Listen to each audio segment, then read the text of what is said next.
This clip is brought to you by SaveWithConrad.com.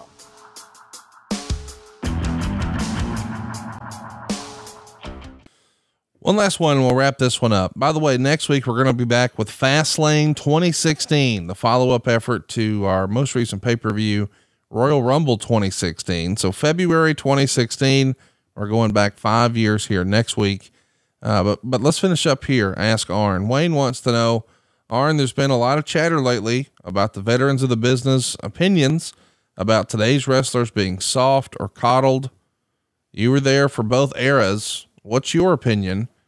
And of course, I guess we should remind everybody this really became a talking point when Joe Rogan had the Undertaker on his podcast, and he was talking about an era when men were men when he joined the business, and guys were more likely to have weapons in their bag. And these days they're more likely to have a gaming system. And he missed that era. But a lot of fans have challenged that and said, well, it's better for the boys now and safer and less bad habits. And you could go on down the list. But I do think that it's natural for someone to have some nostalgia and look back with rose-colored glasses and feel a lot of pride about the era they came up in. So I understand maybe a little more of what the Undertaker was trying to convey, but it certainly started a debate. Where do you stand on it, Arn? Well, you know, not being talent the last, 19 of the last 20 years, being in a backstage capacity, running the town capacity, taking care of the talent, taking care of the towns, looking after the company, but yet looking after the talent. And I've seen every side that you can see to the evolution of this business in the last 38 years. When I first started in the business, there was no such thing as wrestling schools. There was no such thing as having a conversation about a match prior to. You would literally walk into a new territory and not know a soul. And it was hard to get information. And people were all, back then, those days, it was very competitive. There weren't that many wrestling jobs, and there was probably 15 territories, we used to call them. But the crew was not as big as it is now. You didn't have guys that worked in a territory that didn't wrestle every night. Everybody that worked there wrestled every night.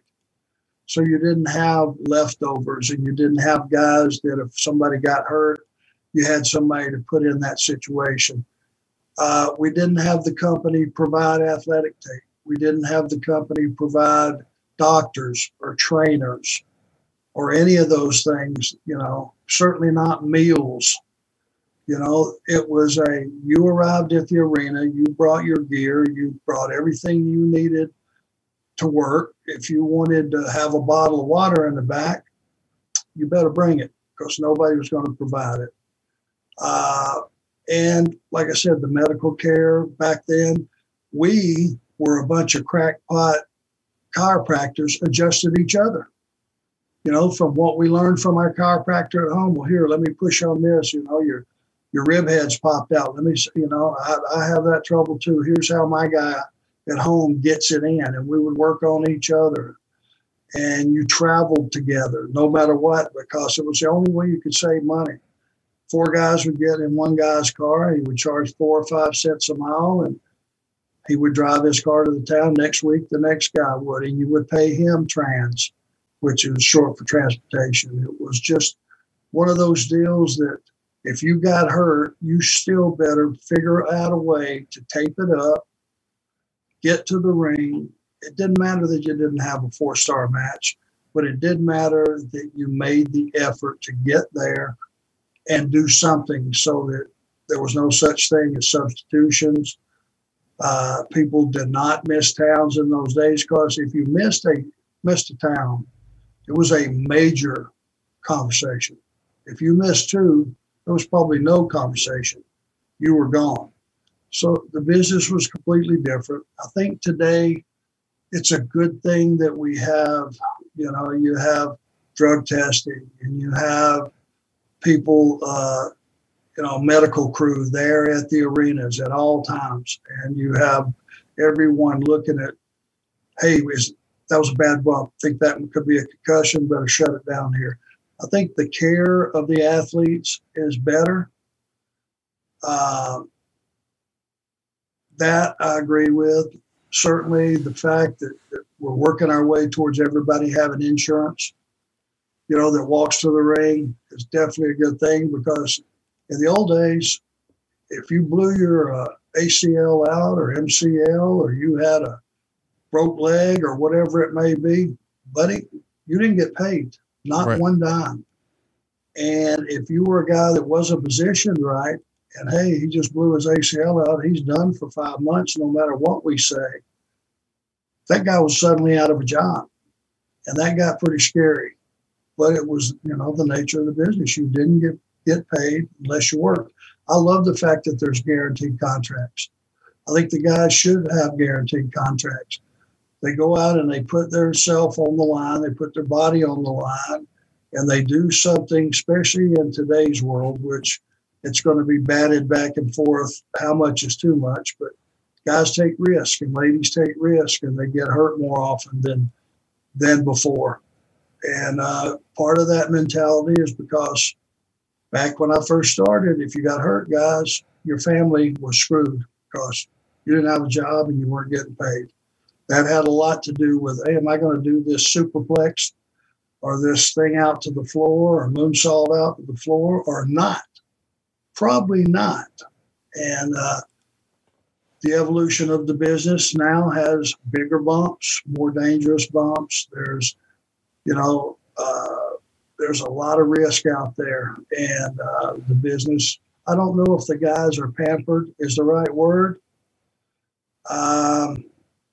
Maybe it is, who am I to say, but they're definitely taken care of. And I certainly don't mind, back in our day, I had a say, it was like guys weren't, the fact is some guys were taking pills, and some guys were smoking pot, some guys were drinking, and it was up to each guy to determine how much you did it and when you did it and how much you did it. Today has been taken over by video games. It's a lot safer for the talent. But back in the day, my saying was, here's the fact.